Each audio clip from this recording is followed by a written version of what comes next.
So in order to get this particular rifle in California, I had to get it featureless.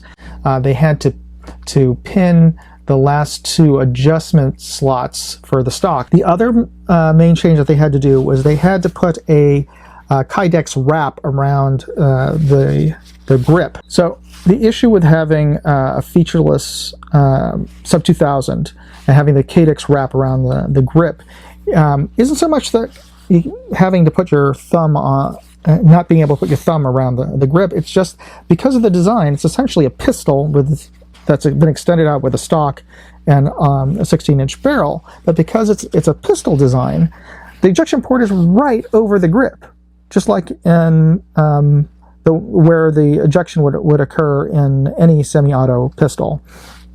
Most semi-auto pistols, so certainly the Glock. So what would happen is there's no place that I could comfortably put my thumb. Now in the AR, the ejection port's further up, so it doesn't get in the way, and you've got the deflector in front here. So there's you can comfortably just leave your thumb here. But here, my thumb, where it naturally goes, is right in front of the ejection port, which is not fun if you're going to have the shells coming right out and hitting your thumb every time you fire. So what did I end up having to do? Have this really awkward grip where I had to extend my thumb over the ejection port, and that's just uncomfortable and weird, and I just did not like it. I mean, I accepted it, I didn't like it, but thankfully I found this. This is the Patriot mag release block that I got from bulletbutton.com, and what it does, it prevents you from using the mag release while the gun is in its firing configuration. To be compliant with California laws, you cannot have a rifle that has a magazine that you can eject while the gun is able to fire. You have to break the action. But the great thing about the Sub2000 is it's made to fold and the action breaks. Like so. You pull down on the trigger guard and you fold it. Okay, now you saw that earlier, it's made to do that for storage, but now you cannot fire. There's no way for you to fire because the bolts and the trigger group are back here, and it's totally separate from the barrel and the chamber. So there's no physical way that you're able to fire this gun when it's folded. But as you notice, the arm is attached to the barrel handguard, is now out of the way of the mag release housing, and now you can actuate the mag release button. Closed. It's ready. It can fire, but now the arm covers the mag release button. You can't eject the mag. There you go. Compliant, easy peasy. And then the installation was just as easy.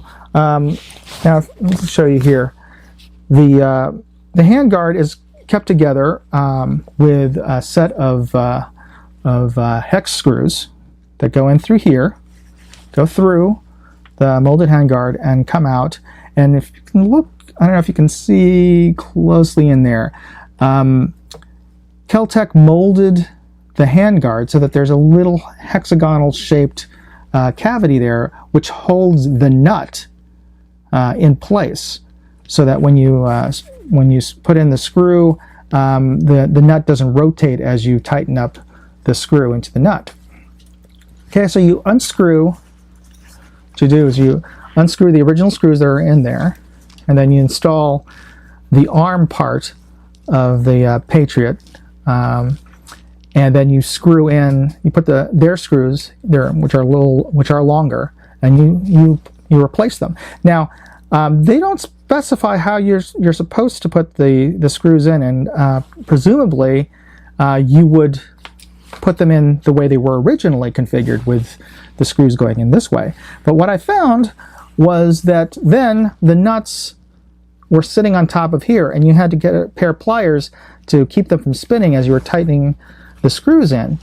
And I just didn't like how the nuts were sitting on top of here exposed, and could catch, and it just didn't look right. And it would be nice if they would have recessed this in so that the nuts wouldn't be sticking out. But there's an easy solution to that, which I found was just reversing the direction of the screws. I put the screws in this way, and the nuts, the original nuts, are in here, and they fit in the holes that the molded holes that they were in originally. Now the screws do stick out just a little bit, but that's fine. They're still flush, so they don't catch on anything. So there, you install that arm in, and there's a little cover piece that attaches onto the arm with two little screws. Mine came already attached, so I didn't have to do anything other than I did have one of them was a little loose, so I tightened it down and put a little thread lock in there. And the other piece is the housing that goes around the mag release button that prevents you from accessing it. As you can see from the inside, the little flag keeps you from accessing the mag release from this side, and the housing on the other three sides, so you can't get into it. And you just screw that in with a larger, and in their case they included a slightly longer 3mm screw bolt. But I didn't like the fact that this was 3mm and all these other screws, and all the original screws, are 2.5mm. So I just put in my own 2.5mm bolt that was that I had, and so now they're all consistent. I don't have to have two different Allen wrenches to service this rifle if I needed to. And there you go. Now you have a California compliant Sub2000 that allows you to use the pistol grip like a normal person.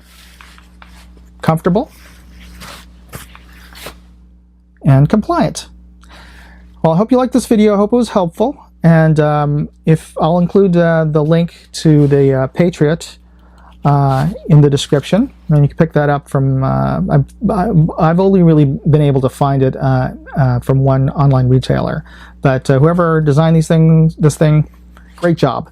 If you like this video, please hit like on it, and if you haven't already, please hit subscribe, and stay tuned for some more videos on the Sub2000. Thanks for watching.